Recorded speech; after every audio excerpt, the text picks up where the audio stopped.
Olá pessoal, meu nome é Eduardo, seja bem-vindo ao canal.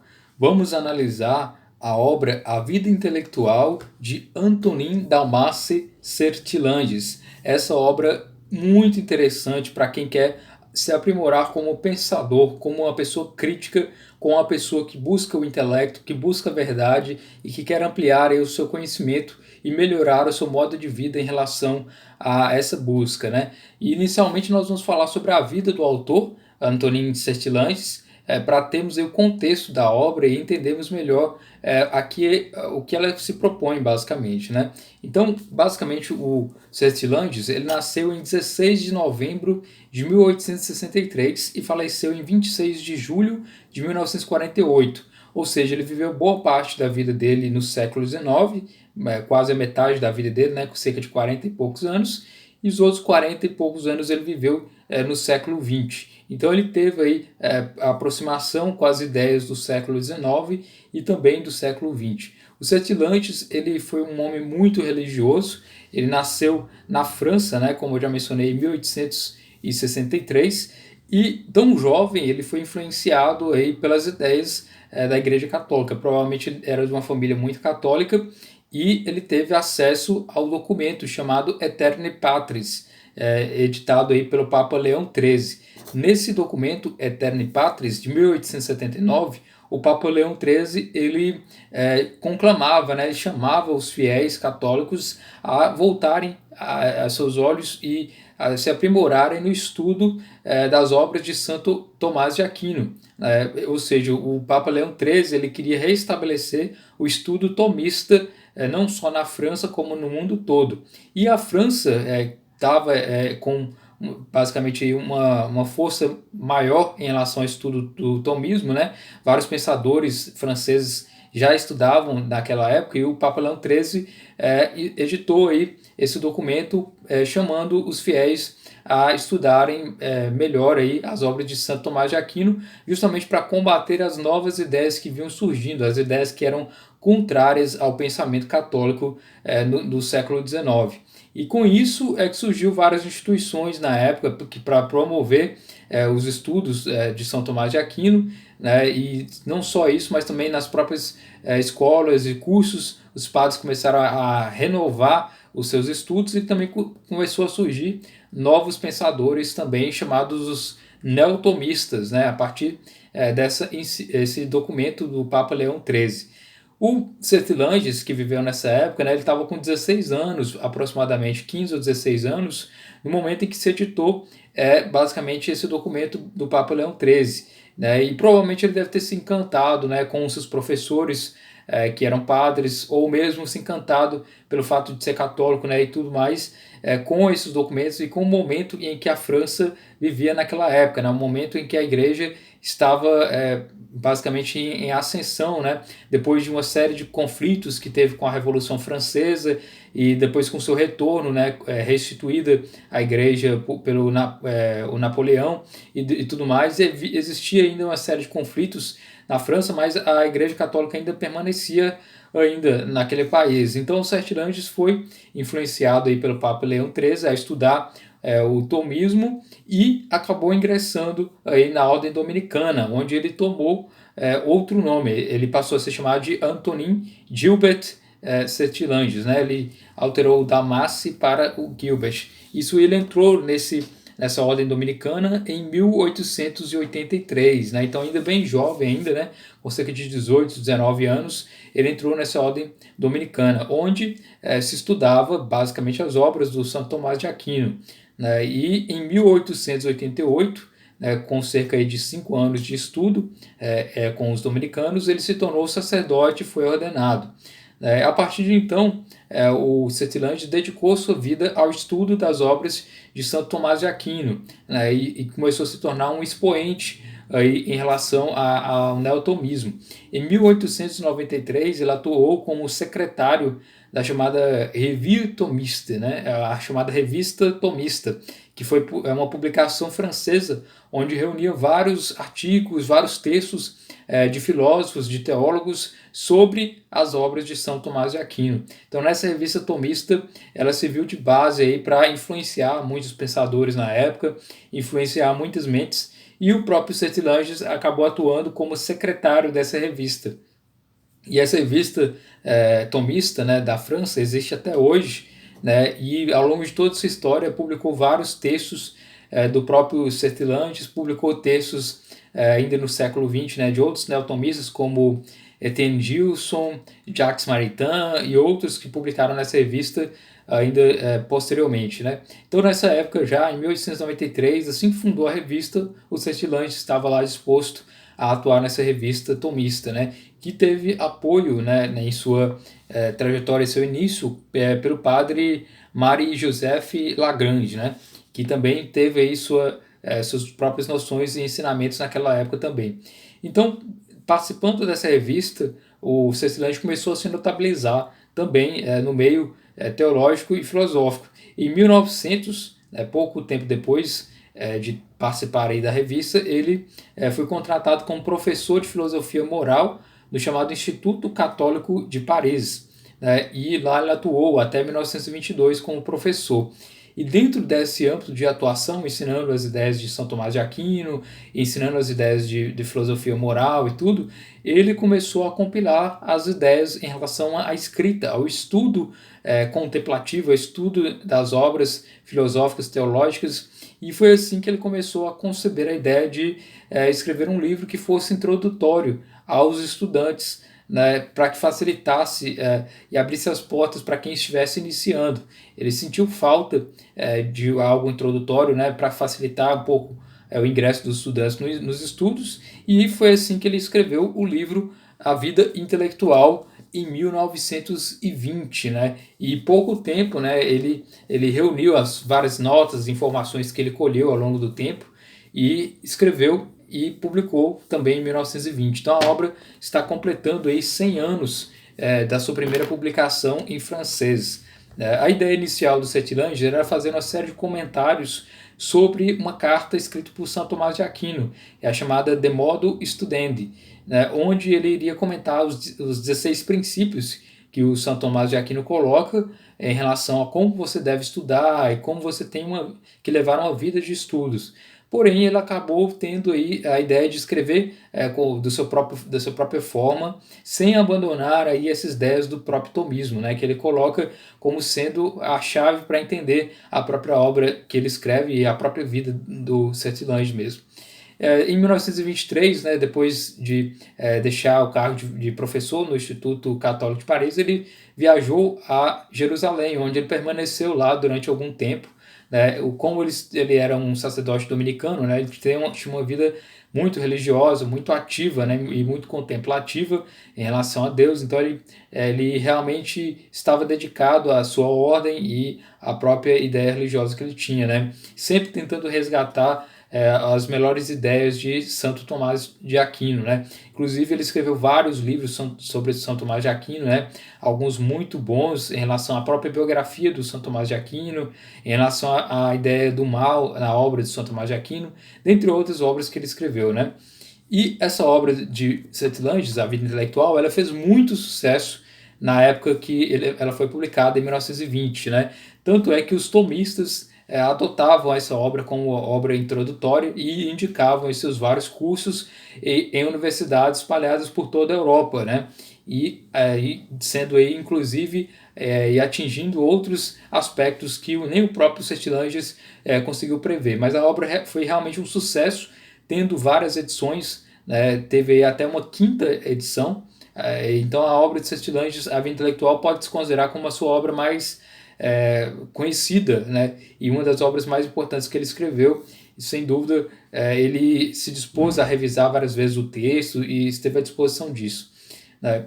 Dentro desse meio tempo de expoente aí das obras de São Tomás de Aquino, em que momentos que outros estudiosos começavam a surgir e tratavam sobre a obra de São Tomás de Aquino, é que surgiu aí o primeiro tradutor para o português dessa obra da Vida Intelectual de Sertilanges, que foi o Dr. Antônio Pinto de Carvalho, que ele é um português e publicou a primeira tradução, que é essa aqui, em 1940, né, pela editora Armênio Amado, né, em Coimbra.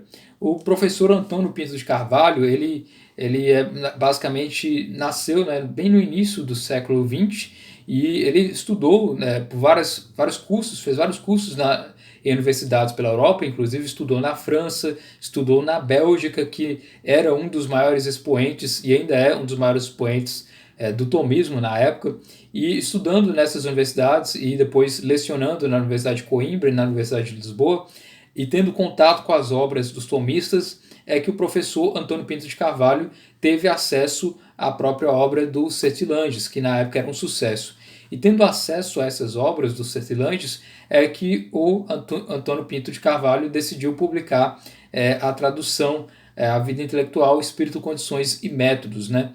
O Antônio Pinto de Carvalho ele teve aí um grande papel nas universidades de Coimbra, foi muito reconhecido na sua época como um dos poetas tomistas de Portugal, e em 1953 ele veio ao Brasil. A convite aí do próprio governo na época, o Antônio Pinto de Carvalho veio residir no Brasil porque ele tinha certos conflitos na época com o regime que estava vigorando, né, basicamente o regime de Salazar, né, que estava em Portugal e que acabava por infringir algumas regras aí de basicamente de liberdade, e que o Antônio Pinto de Carvalho não concordava. Então, em decorrência desse desacordo com o regime, tudo mais, o governo brasileiro chamou esse intelectual para o Brasil. E a obra já havia sido publicada. A primeira tradução de Coimbra na Vida Intelectual foi publicada em 1940, na época em que o próprio Sertilanges ainda era vivo, né? Dizem que talvez o Antônio Pinto de Carvalho chegou a conhecer, inclusive, o Sertilanges em suas palestras pela Europa, né? Já que o próprio Antônio Pinto de Carvalho viveu e fez cursos na França e em Paris, e teve uma série de contatos aí ao longo de toda a Europa e tudo mais. Então, Antônio Pinto de Carvalho já era um homem reconhecido quando veio ao Brasil, e tendo em vista que ele havia publicado esse livro em Portugal, ele fez a tradução e também começou a ser vendida essa tradução no Brasil, né? O Brasil ele costumava importar os livros de Portugal. As primeiras editoras começavam a surgir em 1920, então em 1940 existiam poucas editoras aqui no Brasil. O que ocorria era importar os livros e as traduções de Portugal. Tanto é que no prefácio do Antônio Pinto de Carvalho, ele dedica o livro aos brasileiros e aos portugueses, né? E essa aqui é uma reedição, a terceira edição de 1957, onde ele corrige, né, alguns detalhes da própria obra. O Alexandre Pinto de Carvalho tinha uma certa influência como professor. Já mencionei que ele deu aula em vários cursos em São Paulo, no Rio de Janeiro, em Minas Gerais, e não só isso, mas promoveu várias universidades aqui também no Brasil, e atuou de uma forma muito interessante, trabalhando aí e auxiliando as ideias filosóficas no Brasil. Da mesma forma, o padre Stanislau, lá dos Santos, ele também veio ao Brasil, a convite do governo na época, por volta de 1953, basicamente quase o mesmo ano que o Antônio Pinto de Carvalho veio ao Brasil, e eles também se conheceram, né? O padre Stanislau, ele basicamente ele teve contato com as obras tomistas, ele é um padre tomista, né? E teve aí uma série de seminários, cursos e aulas sobre as obras de São Tomás de Aquino, e o padre Stanislau ele promoveu São Tomás de Aquino aqui no Brasil, e não só promoveu em cursos, como também fez vários seminários. E dentro desses cursos ele conheceu o próprio Miguel Reale, o próprio Antônio Pinto de Carvalho trabalhou com o Miguel Reale também em algumas obras e artigos, escreviam artigos basicamente em jornais e tudo mais. Dentro desse contato, o próprio padre Stanislau, lá dos Santos, ele teve contato com as obras do Sertilanges, que já era muito conhecido na época, contato com as obras em francês, e também contato com a própria obra do Antônio Pinto de Carvalho, que já havia traduzido. Antônio Pinto de Carvalho traduziu várias obras e publicou aqui no Brasil, né, e teve uma grande participação em relação às obras também de Aristóteles e São Tomás de Aquino. E nesse contato, o padre Stanislau, a obra A Vida Intelectual foi promovida nos seminários do padre Stanislau. Ele promovia a obra e indicava tanto a versão francesa quanto a tradução do Antônio Pinto de Carvalho, né?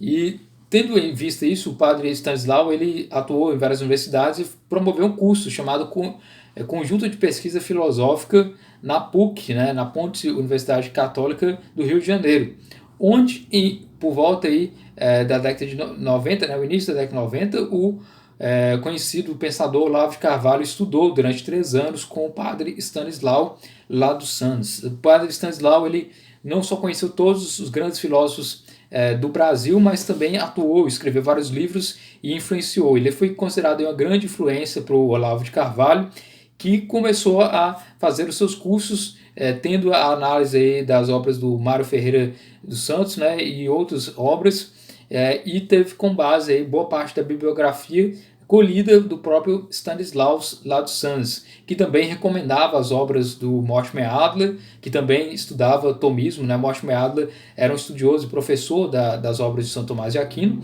da mesma forma que o próprio Antônio Pinto de Carvalho e o próprio Sertilanges eram tomistas. Então, toda essa corrente de ler e entender as obras, de como ler melhor, de como adquirir melhor consciência das obras que se lê, vem dentro desse âmbito de corrente tomista já fundado pelo Papa Leão XIII. Né? Então, Mortimer Adler, Sertilanges, Antônio Pinto de Carvalho e o padre Stanislau lá dos Santos. Né? Então, são todos eles da corrente chamada neotomista. E nisso o próprio Olavo de Carvalho decidiu ler a obra A Vida Intelectual, de Sertilanges, e começou a indicar essa obra nos cursos que ele promoveu de filosofia. Né? O Olavo de Carvalho começou a promover cursos de filosofia graças, segundo ele mesmo, à obra do Sertilanges, que o influenciou, e começou a fazer seus cursos através aí de vários grupos que ele participou. Um desses grupos aí é vinculado à editora Realizações, onde o Olavo de Carvalho deu aula durante mais de 10 anos, né, e lá ele indicava os livros e fazia seus cursos e tudo mais. E um dos livros indicados era justamente A Vida Intelectual, que já foi indicado pelo Stanislau Ladusténis, né, o padre, que foi o professor do Olavo de Carvalho, e o próprio Olavo de Carvalho indicava A Vida Intelectual como sendo aí uma das obras introdutórias para a vida de contemplação, de estudo, de pensar, de se aprimorar melhor e tudo mais. Então, tendo em vista que o Olavo de Carvalho dava aula nessas realizações, ele começou a promover basicamente aquele instituto e a formar uma editora. E assim foi fundada a editora Realizações, com a influência de Olavo de Carvalho. E aí, em 2010, eles publicaram justamente essa versão aqui que eu tenho em mãos, A Vida Intelectual, Seu Espírito, Suas Condições e Seus Métodos, com tradução de Lília Ledon da Silva, né, publicada em 2010. Então temos aqui 2 edições, né? A primeira edição publicada em Portugal e também republicada aqui no Brasil, vendida no Brasil, né? A qual o Stanislau lá dos Santos teve contato, e o próprio Olavo de Carvalho, e a obra reeditada, republicada em 2010 pela Realizações. E também temos aí uma edição que vai ser publicada pela editora Quirion, né? Basicamente, o Olavo de Carvalho teve desavenças com a editora Realizações em 2011. Né? Em 30 de novembro de 2011, o Olavo de Carvalho explica que ele rompeu relações com a editora Realizações, que estava usando basicamente o catálogo de indicações que ele dava nos cursos. Daí uma dessas indicações é a Vida Intelectual. Ele rompeu relações com essa editora justamente pelo fato das edições do Mário Ferreira dos Santos e alguns problemas pessoais que o Olavo de Carvalho teve com o editor, o diretor da Realizações, que é conhecido chamado Edson Filho. Né? E com isso, a editora Quirion irá republicar agora novamente a obra A Vida Intelectual, agora com o prefácio do Olavo de Carvalho. Né? Então vai ser mais uma edição em português da obra A Vida Intelectual de Sertilanges. Então teremos cerca de 3 obras aí em português da vida intelectual de Sertilanges. Então essa é basicamente a história de como surgiu aí, como chegou até nós essa obra A Vida Intelectual, de uma série de sucessões aí de indicações, né? Primeiramente começando com Leão XIII, recomendando o estudo novo do tomismo, depois com Sertilanges tendo essa inspiração, depois com Antônio Pinto de Carvalho tendo inspiração em Sertilanges e traduzindo a sua obra, depois com o padre Stanislaus lá dos Santos, inspirado ainda também no tomista, indicando para o Olavo de Carvalho, e o Olavo de Carvalho indicando a editora Realizações. Né? Então todo o histórico aí em relação a essa obra.